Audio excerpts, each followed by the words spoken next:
विद्यार्थी मित्रांनो, आज आपण ग्राफ्टिंग ही एक नवीन मेथड या ठिकाणी वनस्पतींमध्ये शिकणारे, ज्यांना आपण कलमी पद्धत म्हणत असतो. तर या पद्धतीमध्ये कशा प्रकारे दोन वेगवेगळ्या वनस्पतींचे पार्ट एकच वनस्पती म्हणून ग्रो केले जात असतात त्याच्या बाबतीत आपण पाहूया. तर मेथडमध्ये सगळ्यात अगोदर आपण डेफिनेशन पाहूया.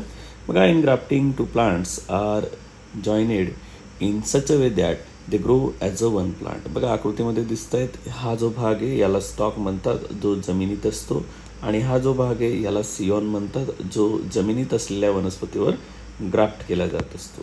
बघा, या ठिकाणी तुम्हाला सांगितलं आहे की स्टेम जे, तर स्टेमवर एकापेक्षा जास्त बड असणे आवश्यक आहे आणि त्या भागाला आपण सियॉन म्हणणार आहे. आणि जो भाग ऑलरेडी जमिनीमध्ये आहे, ज्याच्यावर आपण सियॉन किंवा ग्राफ्ट जो आहे तर तो ग्राफ्टेड केलेला आहे, त्या भागाला म्हणायचं स्टॉक.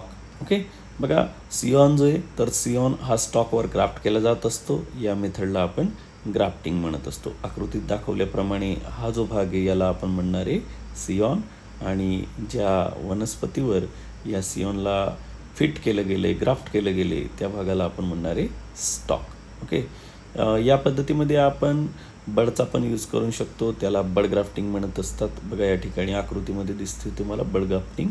आणि ही जी ग्राफ्टिंग मेथड आहे तर या ग्राफ्टिंग मेथडचा वापर करून आपण वनस्पतींचे जे काही उत्पन्न आहे तर ते वाढवू शकतो. म्हणजे कसं, एखादी वनस्पती जास्त उत्पन्न देते पण ती आपल्याकडे उगवत नाही, आणि आपल्याकडे एखादी वनस्पती जी उत्पन्न कमी देते पण चांगल्या प्रकारे उगवते, तिला कमी पाण्याची गरज आहे, रोगविरहित आहे, समजा तिच्यावर इन्सेक्ट अटॅक करत नाही, मग अशा वेळेस आपण काय करतो की ती जी उत्पन्न देणारी वनस्पती ती तर उगवत नाही आपल्याकडे, मग आपण काय करतो, त्या वनस्पतीला आपल्याकडे असलेल्या वनस्पतीवर ग्राफ्टिंग करून टाकतो, कलम करून टाकतो, ज्याच्यामुळे आपल्याकडे असलेली जी वनस्पती आहे तर तिच्यात वेगवेगळ्या प्रकारची चांगली ॲबिलिटी असल्यामुळे सिम्पली ती वनस्पतीची तर ती ग्राफ्ट केल्यामुळे दोन वेगवेगळ्या वनस्पतीचे जेनेटिक कॅरेक्टर एकत्र येत असतात आणि दोघांमधनं हायब्रिड तयार केलं जात असते, कॉम्बो तयार केला जात असतो, आणि ते जास्त उत्पन्न पण देत असते आणि कमी पाण्यात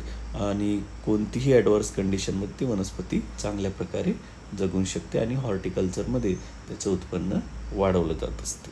ओके, ग्राफ्टिंगचा वापर जास्त करून ॲपल, पियर, रोजमध्ये केला जात असतो. आपल्याकडे मँगोमध्ये सुद्धा केला जात असतो, लेमनमध्ये सुद्धा केला जात असतो. ओके, ठीक आहे, धन्यवाद.